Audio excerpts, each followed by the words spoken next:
नमस्ते, स्वागत है आपका पहले Q&A में। इसमें हम आपके पूछे हुए सवाल का जवाब देंगे।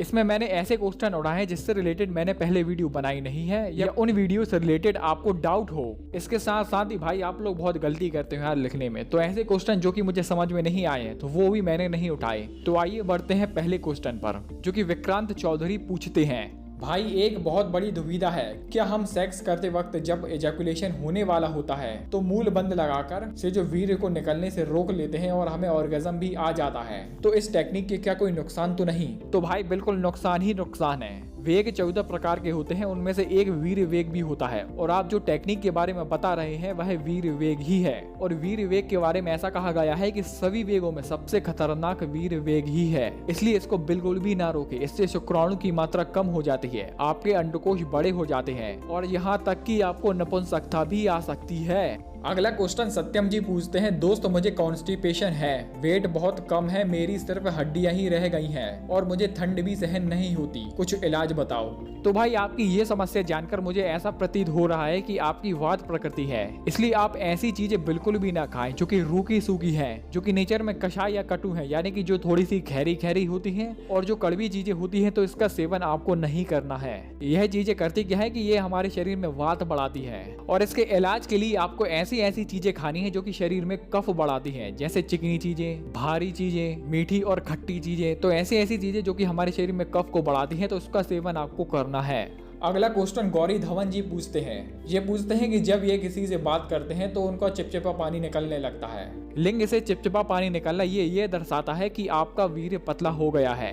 तो आपको ऐसी चीजें खानी चाहिए जो कि वीर्य की पुष्टि करती हैं, हमारे वीर्य धातु को पोषित करती हैं और इसके साथ ही आपको ब्रह्मचर्य का पालन करना ही करना है। अब इसमें मैं आपको औषधि के बारे में नहीं बताऊंगा, इससे रिलेटेड मैं आपको एक वीडियो दूंगा जो कि 2 या 3 दिन में आ जाएगी। अब जो आहार जो कि वीर्य को पुष्ट करते हैं, जो कि सात्विक आहार होने चाहिए, न कि तामसिक या राजसिक। सात्विक आहार जैसे दूध, घी, दही, डेयरी प्रोडक्ट, गेहूं, जौ, चना जैसे आदि भोजन।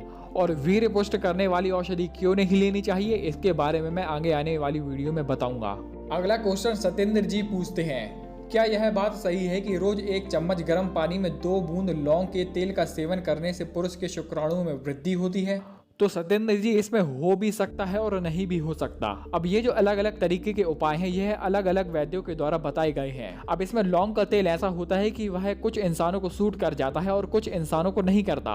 और आयुर्वेद में भी ऐसा बोला गया है कि लौंग हमारे शरीर में शुक्राणुओं की वृद्धि करता है। अब चूंकि आपको पता है कि हर एक व्यक्ति की अपनी अपनी प्रकृति होती है और उससे रिलेटेड हर एक वस्तु की भी अपनी अपनी तासीर होती है। अगला क्वेश्चन गगन कुमार जी पूछते हैं। यह पूछते हैं कि कद बढ़ाने के लिए और वजन बढ़ाने के लिए वीडियो बनाएं।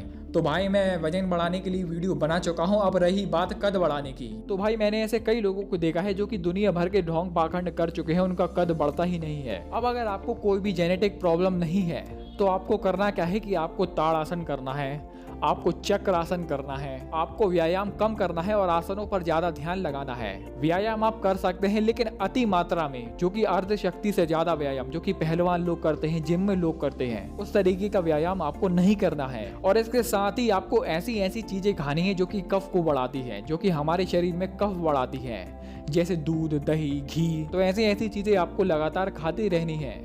अगला क्वेश्चन फैक्ट प्रो की तरफ से आता है। I am practicing celibacy from 5 years. Still, I don't know what is nightfall. Nightfall is necessary process, as written in book, but I have never experienced it.